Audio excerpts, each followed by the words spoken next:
Good Monday evening. I'm Lawrence Sam, and this is Money for the Win. I was really looking forward. I'm very excited about this episode. Not that what we've covered so far isn't important. As a matter of fact, the reason I focused a lot on thoughts and feelings is because self-defeating thoughts and feelings, irrational thoughts and feelings, can actually significantly impair the actions we need to take. But financial literacy is what I'm really into, and this is one of the episodes that really starts kind of capitalizing on that. Okay, so let's get started. Well, growing up, most of us were taught really two things about money: how to spend it and how to work for it, in that order. What we weren't really taught is how to make money work for us, and that's the goal of Money for the Win. Before we get started, I want to give thanks. I like to start with an attitude of gratitude, and that begins with an expression of thankfulness for that little bit of financial success I've been able to experience in my life. When I was 20 years old, I happened to come across my first financial book, and upon reading it, it was almost like when Dorothy opened the door to Oz. It's just a completely different world that changed my life, and because of that, I was able to fund my way through an advanced degree. I was able to support and give charities to the causes that I believe are very important. I was able to buy, sell, and rent multiple real estate, and able for my wife and I to kind of prepare for a really excellent retirement, at the same time along the way get to live the life of travel and kind of improving as we go. Okay, so let's get into this. What is money? All right, so the title of this episode is How Money Works. So first of all, we have to kind of agree what money is. Have you ever really stopped to think about it? What is money? I think we take it for granted. But first of all, people will say, well, money's the root of all evil, or money corrupts people, and all these different kind of things. But the fact of the matter is, money's really kind of just a thing. It has nothing in and of itself. It's kind of like saying air is bad. Air is just there. Water is bad. It's something to be used or consumed, or kind of just part of life. So money's the same way. Money is part of life, and if it doesn't have to be. The other option is becoming a hunter-gatherer. Okay, so if we understand that, if we just kind of boil it down to what is natural, what is nature, our survival requires air, water, and food. Shelter, right, to protect us from the elements. Everything above that is about the quality of those things, or the enjoyment of those things, or gaining luxury. So without money, we would just be kind of down to the simple idea of pure survival. If you look around at birds today still run around kind of in this state of survival mode, constantly looking for food, constantly trying to keep away from danger. So if we lived a life like that without money, we would need to live in the woods, constantly searching for food and water and maintaining our safety from threats around us, okay? So what money is, it's the translation of those kind of activities as society has become more and more complicated, and the exchange between those things, okay? So what you have as society has developed and become more and more complicated, and let's say in a hunting-gathering phase, I killed a buffalo, but you went to the lake and gathered a pail of water. So I might exchange some slices of buffalo for some cups of water. So you'll give me cups of water, I'll give you slices of buffalo, and then we all are cool, right? Okay, but what if I didn't need water? I had a big barrel of water already filled, and you didn't need buffalo, but you did need some skins to blankets. So instead of bartering, that's the original type of exchanging resources and effort, we start coming up with currency, money, right? We start exchanging like little gold coins instead. So that's what you're basically looking at life today. Life is where we have these products and services available to us. We exchange our time, effort, and ideas for money, and then we can purchase, okay? Or place that. So really kind of take this idea and really understand that when you hold when you hold a piece of money, now this is Taiwanese money, okay? Now when you hold a piece of money, look, it has symbols, it has numbers, it has all kinds of significance. Depending on where it's from, it might be made of paper, it might be made of plastic, or a combination of them. But if you take a look at it, understand that it's not just what you have in your hand. That is really life, food, shelter, work, ideas, everything kind of put into something solid. That's what's behind it. And that's what we exchange. We exchange our effort, our ideas, our products, and we have agreed upon this, okay?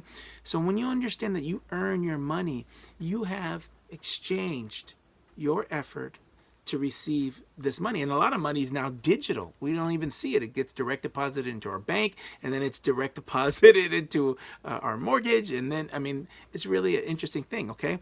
But I want you to know and think about this, that money is an exchange for time, effort, and resources, okay? And what it can be used to also purchase is freedom, health, safety, independence, power, control. I used to ask clients, do you want to be rich? And many of them would say, some would say, yes, of course. But many people kind of shy away from that word, rich. And they're like, well, I want to be comfortable. This is the most common response. So when I ask them, well, when it comes to where you live, would you prefer you decide or someone else decides? And they say, me.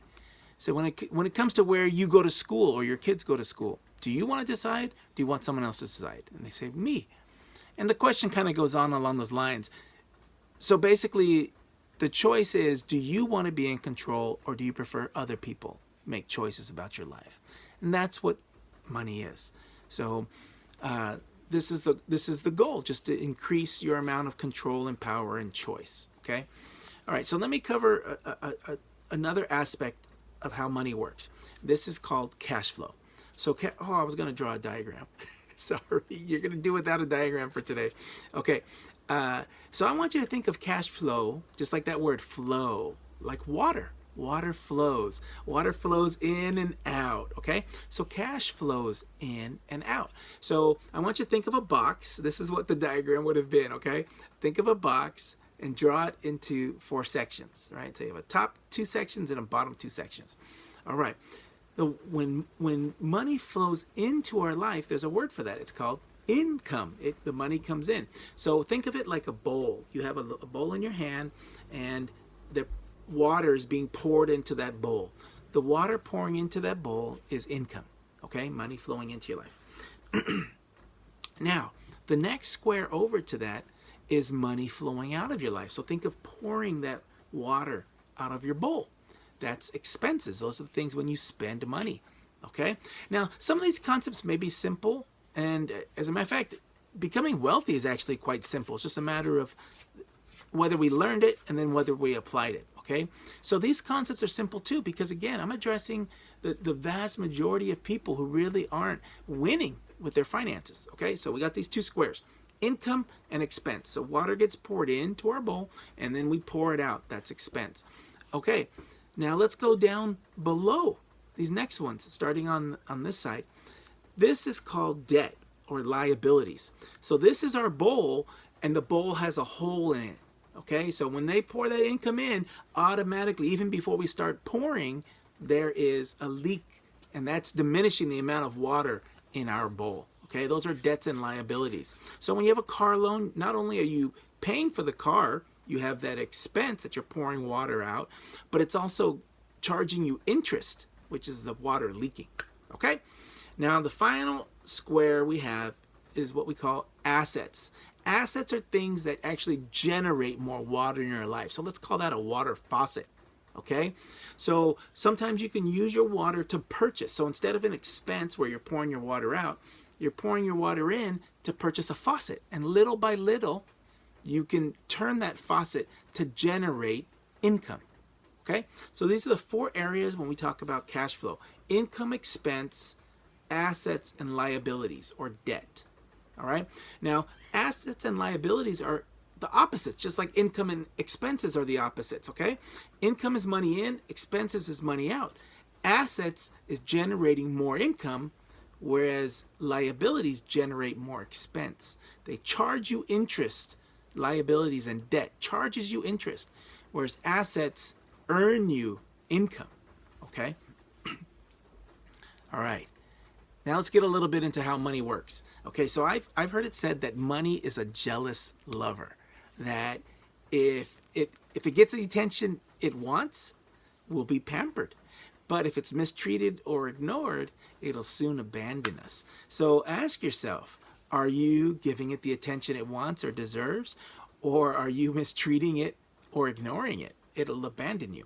And it doesn't matter. Again, if you think back before, I talked about all we are is an accumulation of choices and decisions we've made.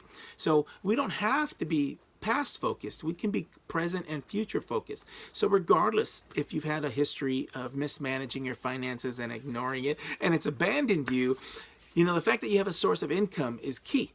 Okay? You can always improve yourself, seek opportunity, and earn. That's the first thing. You need income. And then you decide where to send that income, okay? There's a fifth category I kind of am toying with putting in the middle.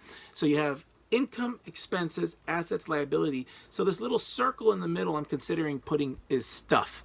So you buy stuff and you keep it. Okay, it doesn't generate income, but it's not on debt either.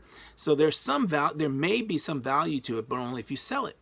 So you might have what's called a depreciating asset. So that's something depreciating means going down in value. So let's say you bought a car for cash.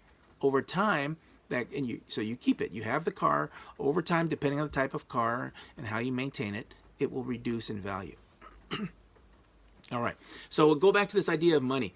So I said before that we were basically taught how to spend money, right? You give somebody money at a certain amount and they give you a product or a service in return. We were taught how to work for it. Go to school, get a job. Most of us are taught, go to school, get a job. Some people learn how to become entrepreneurs, how to sell ideas, how to create products and services. And in exchange for those ideas or creations and resources, they receive income. Okay? So that's how to work for it. We work for it. But I said that most of us weren't taught that money can work for us. That's right. That piece of paper, you can put a little hard hat on it, give it a lunch pail, 2 little legs will pop out. It'll head off to work, come back at the end of the day and hand over the paycheck it made. That, I really want you to think, okay, not literally, of course, it's not going to do all those things, but when you earn income, you can put that income in places that will then generate more income. Okay, so this is really the idea of what leads to financial independence and wealth and riches. The fact that you can put money to work and money will then make money. And so the more money you have, so somebody, I don't know, I think it was a relative of Disney had said, you kind of take dollars and put them into a room and shut the door and they get together and make dollar babies. Okay, so reproduction. This is a really important thing to understand, that this eventually, so looking at income and looking at these boxes, right? Okay. Looking at income and looking at assets. So when you have income, you use it to purchase assets. Those assets create additional income, which you then now have more income from whatever your primary source of income is, and then additional income from your assets, which then you use to buy more assets. So as you have this relationship between income and assets, the amount of assets, income being generated by your assets grows. At some point, it can grow large enough to pay for your expenses. So whatever you're doing for your primary source of income, and then for most people, that's our jobs, we become less and less dependent upon it. That's the idea of financial freedom. Okay? Another way, and this will be the last principle I share in this part 1 of how money works, is money works like a seed. Okay? Each bill you take, kind of think of it like a seed that you can just plant in the ground. Not literally. These are all kind of ideas, ways of looking at it. Okay? You plant it in the ground, and it begins to grow. Now, when you think of a seed, let's think of an orange seed. You know what? I like a sunflower. So imagine you were paid 5 sunflower seeds for a month's labor. If you took 2 of those seeds and consumed the other 3, planted those 2 seeds, over time they would become sunflowers and generate additional seeds. Well, sunflower creates 2,000 seeds. So from one seed, given the time to grow, you get a sunflower with 2,000.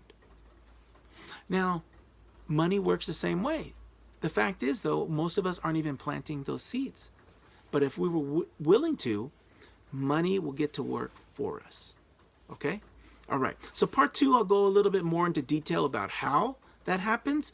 But these 3 aspects are super important, that we understand what money is, that we understand how cash flow works, and we understand how money works. All right? So I want to encourage you to, I want to ask you actually to like this video, subscribe to this channel, and make a comment below. Tell me a little bit about, did you learn something from this video today? Did I change your way of thinking? Did you think that this was a really great, anyway, kind of idea, or something you already knew, just kind of reaffirming and letting other people know? Another thing is I want to ask you is to share, to link this video, to forward it, to let other people know, okay? So that way that you're not engaged alone in this process, and that as the word gets out, more and more people can reduce the amount of struggling they have with finances, okay? I ask, oh, you know what? Next week, so this is a teaser for next week. Next week is going to be part 2, how money works. I'm going to cover a little bit about what compound interest is, how inflation works, and some of the places you can plant your money to get better growth, okay? So not all locations grow as well as others, all right? So this has been Lawrence Sam and Money for the Win. And as always, I encourage you to be rich and enrich others.